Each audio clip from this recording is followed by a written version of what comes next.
From the campus of the University of Nebraska at Omaha, consider this with Cathy Wyatt, a program of issues and information behind today's news. We want people to succeed. We want people to reintegrate into society, but it's just so expensive and so difficult. Hi everyone, I'm Cathy Wyatt. Welcome to the 29th season and this week's edition of Consider This. Our topic, ending poverty.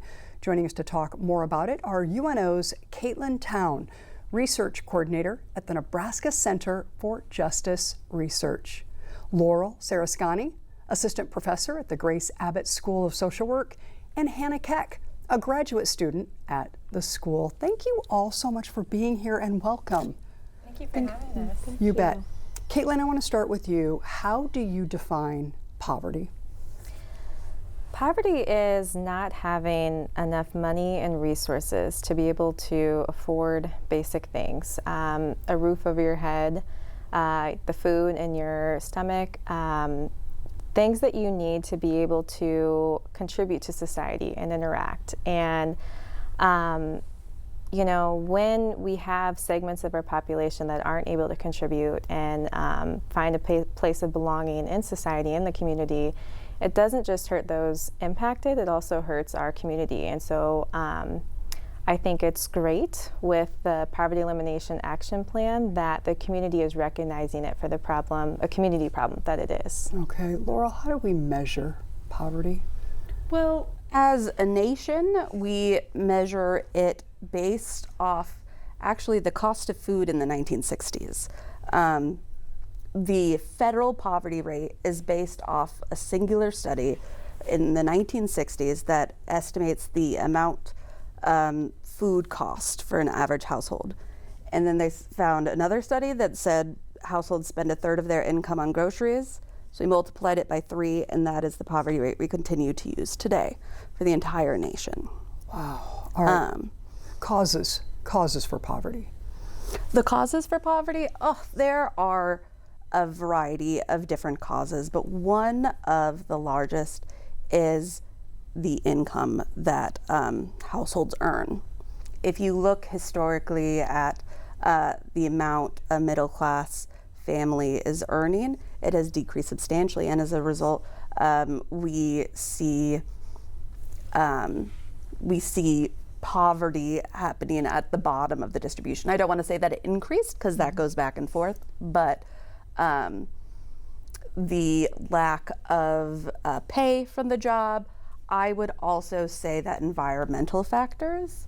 So depending on where you grew up, thinking about in Omaha, if you grew up attending OPS versus Millard, then the educational outcomes look different, and that impacts the amount of money that you earn in the future, which then will impact your likelihood of being in poverty throughout your lifetime. Wow. Okay, Caitlin, a little bit about effects, but talk more about the effects, the direct effects of poverty. Mm-hmm. Well, for one thing, it can have a major impact on your health. That stress of not being able to afford your needs as you navigate everyday life. And it can also result in social exclusion, right? Not being able to participate in our community. There's economic stability when only certain segments of the population are having more and more of wealth and income, whereas others have less. Like, that's unstable. Businesses can't flourish when people can't spend because they don't have it, or they can't get the transportation to get there or work there where those economic opportunities might be. There's a strain on social services because if you need to apply for public assistance, taxpayers, right, carry that and have to contribute to that to make sure that we can all get by. And then a major one that has really got me interested with poverty is that it can have an impact on crime, right? So when you don't have other opportunities, you can't really contribute to legitimate economic opportunities in our society. And so it also has an impact on crime and safety in our community as well. Wow. Historically, how has this problem been addressed? Historically, now, and one of the first interventions has been with philanthropy and charities, right? So that can have an impact, and that's one of the things that makes Omaha a great community to live, is that you have so many generous people wanting to help each other, right, and give. But it's not enough, and in the 1930s and in the 1950s, we see the New Deal, we see Social Security. So in the U.S., really government organized initiatives trying to address poverty needs in society. And then in the 1960s to present, we have different efforts going into a social safety net, and there's been considerable debate about what interventions are most effective, right? But we see programs like the Supplemental Nutrition Assistance Program, the Earned Income Tax Credit, EITC, and so those are trying to create a safety net to deal with poverty presently, along with charities that have been around for years. Okay, Laura. Do you mind if I jump into that? Oh, question absolutely. a little bit? Yes, of course. So I think that throughout history, we have had a lot of different policies that have been directed at addressing poverty. But luckily, we have had a lot of researchers out there who have analyzed the impact of all of those different studies. And generally, what we have found in the US is that the programs, as Caitlin mentioned, such as the EITC, programs that directly give cash to individuals, we find that over and over and over again, those tend to have the largest impact on reducing poverty. Okay, thank you. A visual. How would you paint a picture, right, of poverty in Omaha? Laurel, how would you do that?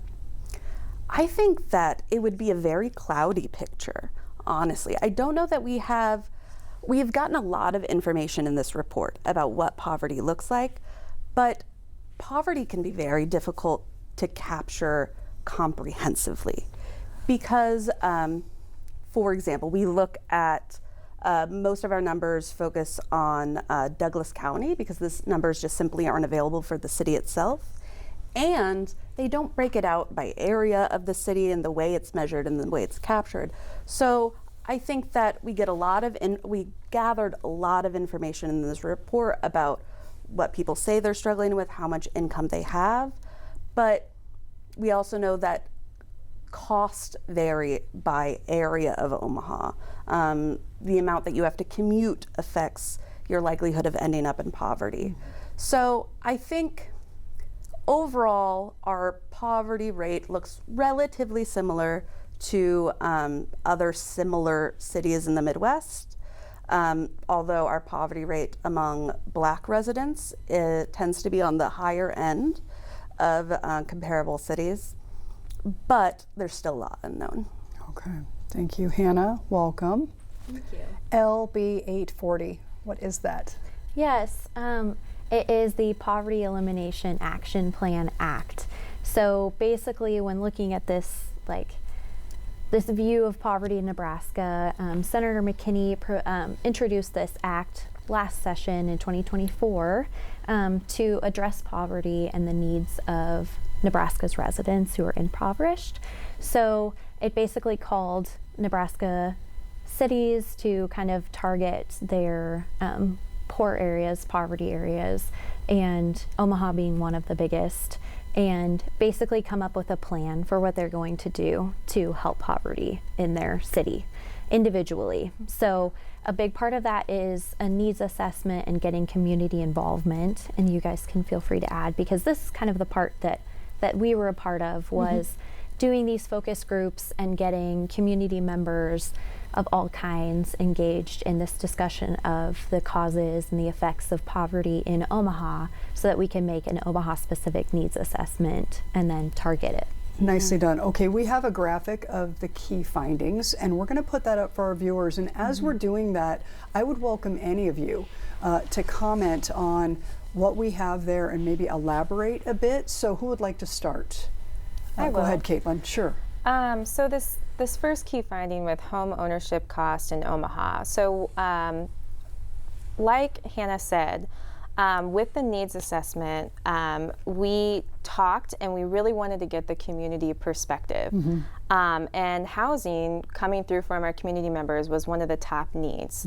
And in addition to hearing that community's perspective and making that known in the assessment, we also looked at secondary pieces of data, so the American Community Survey data, and we pulled different areas that are impacting poverty, one of which is the cost of housing, right? So we're able to look at data like that to compare costs. And the home ownership costs in Omaha are higher than comparable Midwestern cities. We were comparing it to Kansas City and Des Moines, as well as the national average. And it's, even compared to the national average, it's the highest to own a home, like on average, the median cost in Omaha. And then for renting a house, it's more comparable. But that was something, listening to our community members at focus groups, is they said, there should be more paths for Omaha residents to own a home. It's very unattainable. It's very difficult. And that, was consistent with other data, multiple points of view, and people that participated. Okay, thank you. We're going to put that graphic back up for our viewers. And as we do that, who would like to take the second one? I can talk briefly about that. Sure. Generally, we found that 9.7% of residents in Omaha are uninsured, and this is higher than the national average of 8.6. So only a 1% increase, but when you think about the impact of being uninsured and the impact that can have on your health, your financial well-being, how quickly you can get yourself in a situation of needing bankruptcy if you don't have that support and insurance available, can have a huge impact. Okay, thank you. We're going to put that back up one more time for our third point that we want to address, the ADC program. Yeah, we've discussed this in class, Dr. Sarastani, so I hope that I cover it well. But basically, each state is allotted a certain amount of dollars for the ADC program nationally, and Nebraska gets to decide how we do that. And with the qualifications that we have now, just not a lot of people, basically the poorest of the poor, qualify. So that's why what happens is it gets underused, and the rest of that money kind of gets put into this other rainy day fund for the state. So really only a few people get to receive those benefits that we receive from the government for free already. And so being able to utilize all of that money for our residents is kind of the goal. Okay, you're a student, and you're not the only student involved in this. So talk about what you and your cohorts and your role here in all of this. When did you start? How long are you going to be a part of this, and so forth? Yeah, so last fall I had the opportunity to be part of the South Omaha focus groups. So we got together in a community center and had all types of community members and stakeholders show up. And I was lucky enough to be at a Spanish-speaking table. I speak Spanish, and was able to learn from those community members. Together, each table, each focus group came up with a tree diagram of, we use this a lot in social work, of kind of the roots, the causes of poverty, which was the trunk, and then we showed kind of the branches of like possible ways that we can improve poverty in Omaha. So you could see directly how the causes, such as like lack of transportation, would cause like the effects of, not being able to get to jobs, or to get to jobs that pay very well. So we kind of created that diagram together in each of our focus groups, and there were multiple of those that then those findings kind of came together to make the final report. Hannah, I have to ask you, especially from your perspective, what was the biggest aha moment in all of this for you? I mean, as you're, talking with folks at the table and you're visiting with, other students and so forth, what were you all going, wow, I can't believe that's actually happening? I think the biggest surprise is transportation. Omaha is a huge metro, one of the largest in the nation, but has some of the poorest transportation for a metro. And it's shown in the fact that, people can't get to work, they can't take their kids to childcare that's already hard enough to get. They can't get the transportation to go get groceries and, meet those basic needs that, so even if they have, the financial ability, without transportation, without a car and gas, it's just impossible to get those needs met in the city the way it's laid out. Okay, thank you. Laurel, I want you to talk just briefly about the importance of having people like Hannah involved in something like this. It was so incredibly helpful to have Hannah and everyone else who volunteered as part of this project.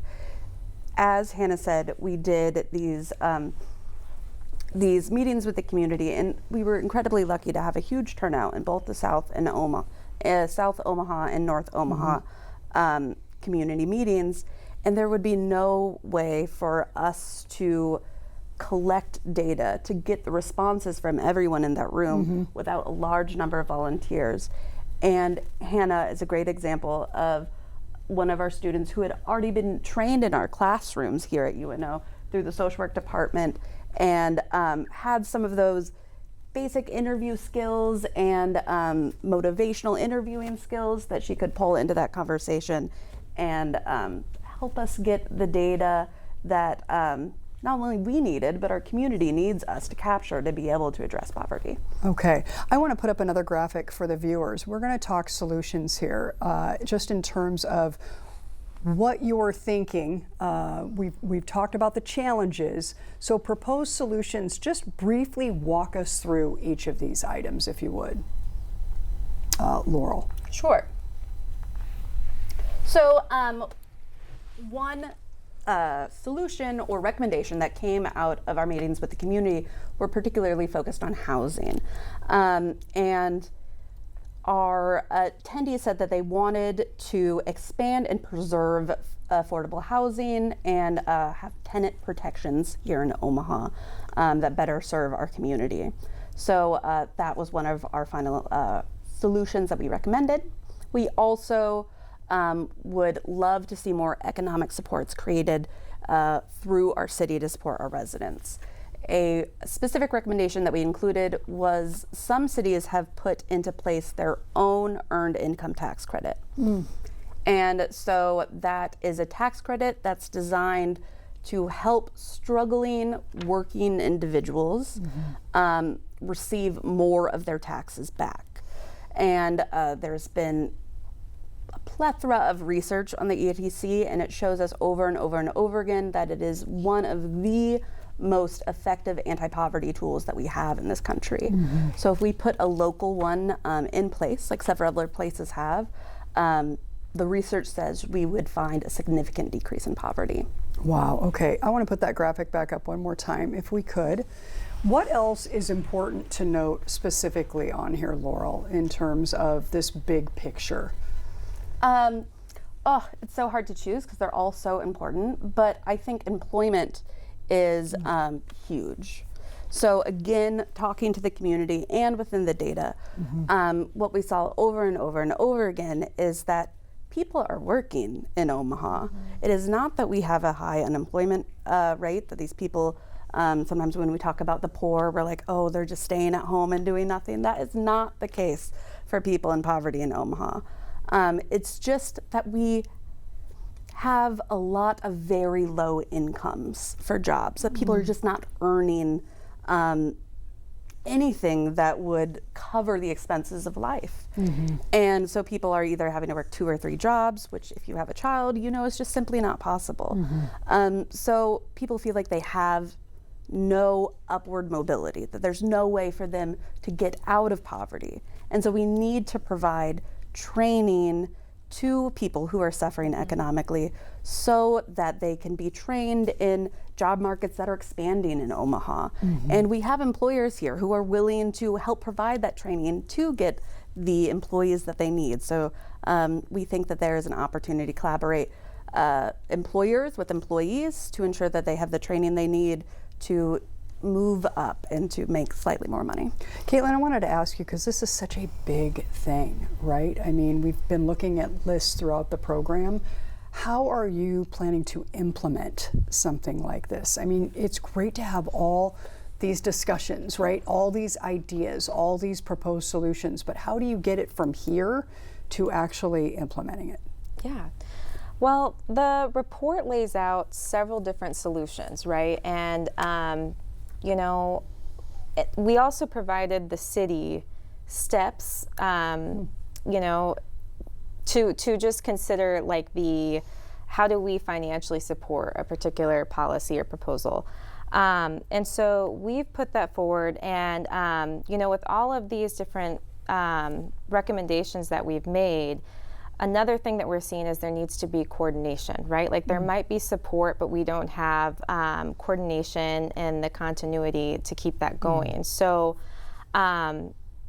we had proposed a board of some sort to see this follow through. So the first step was to create the plan. As far as implementing it, the city has steps that we've provided that would track the progression. And then the board right now is being developed, as I understand it, and considering the different avenues with which they can financially support all of the recommendations that we've put forward. And so we at UNO, of course, have put so much work and would like to see all of these recommendations come to fruition to help the residents of Omaha.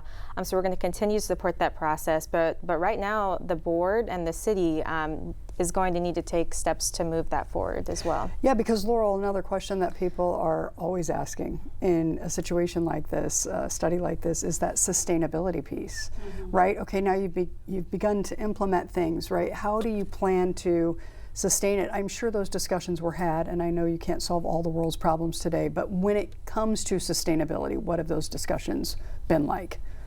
I think that there's, we've had conversations with many different people about the sustainability, and I think generally we hear two sort of retorts, one of which is that worrying about sustainability in terms of whether or not, especially any cash directly to people who are struggling, if that's a loss, and how we will capture that money.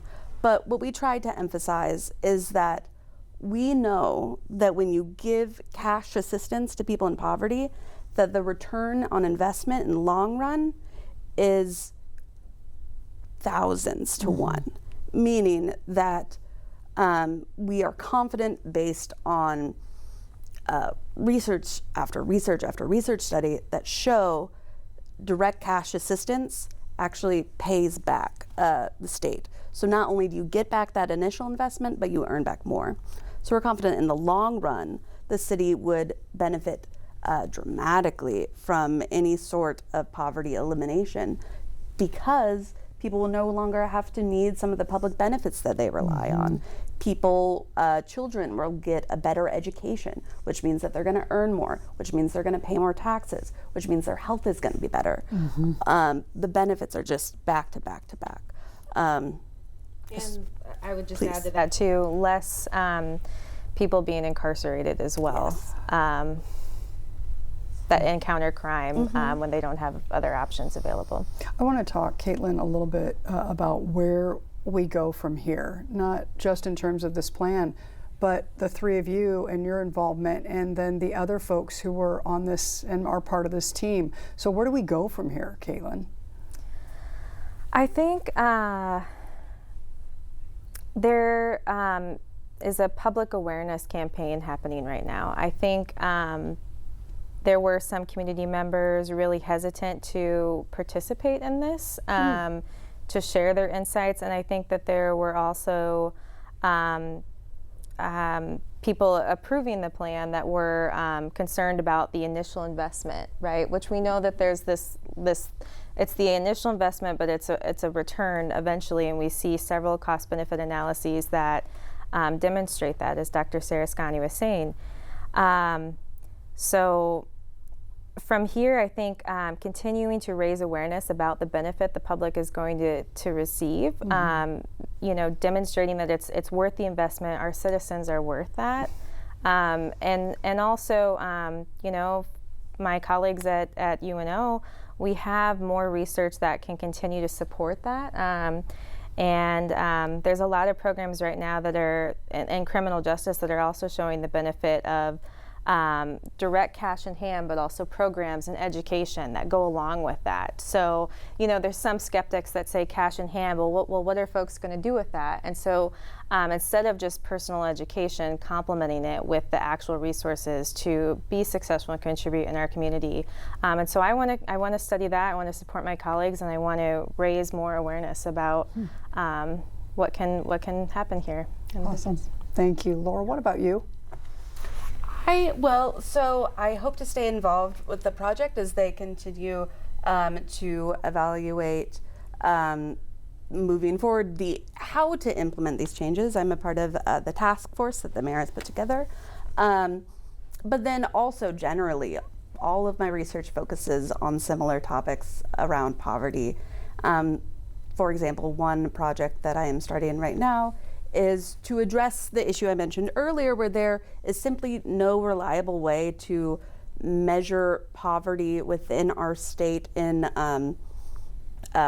reliably across the state. For example, in rural areas, we have very, very generalized estimates of poverty. We have nothing that's reliable based off district, anything like that. So I'm collaborating with a few colleagues in New York to try to build that for Nebraska, but also for Omaha specifically. Okay, thank you, Hannah. We have about a minute left. What is one thing that each of us can do to help make sure this goes in the right direction in terms of ending poverty? I think being a support system for each other, being a support system for our neighbors and our community members is such an individual way and a small way, but such a hospitable thing that we can do. I am so lucky as a graduate student who has 2 jobs and is barely getting by to have the support system that I do. Without it, I am just a step away from being homeless, right? Just like these people that we serve. And so I think that being a support system for somebody, helping their story get heard to legislators is the best thing we can do as individuals. All right, talking about ending poverty today with Caitlin, Laurel, and Hannah. I want to thank all of you very much for sharing the time and expertise. Folks wanting more information, we do have a website and a phone number, cityclerk.cityofomaha.org. Folks can also call 402-444-5065. I want to thank our guests for joining us so much and wish you the very best with this. Moving forward. Thanks to our students who are working so hard behind the scenes and all of you for watching. We'll see you next week. Consider This is an issues and information program produced by UNO Television in the School of Communication. More information and program archives can be found at nebraskapublicmedia.org/considerthis.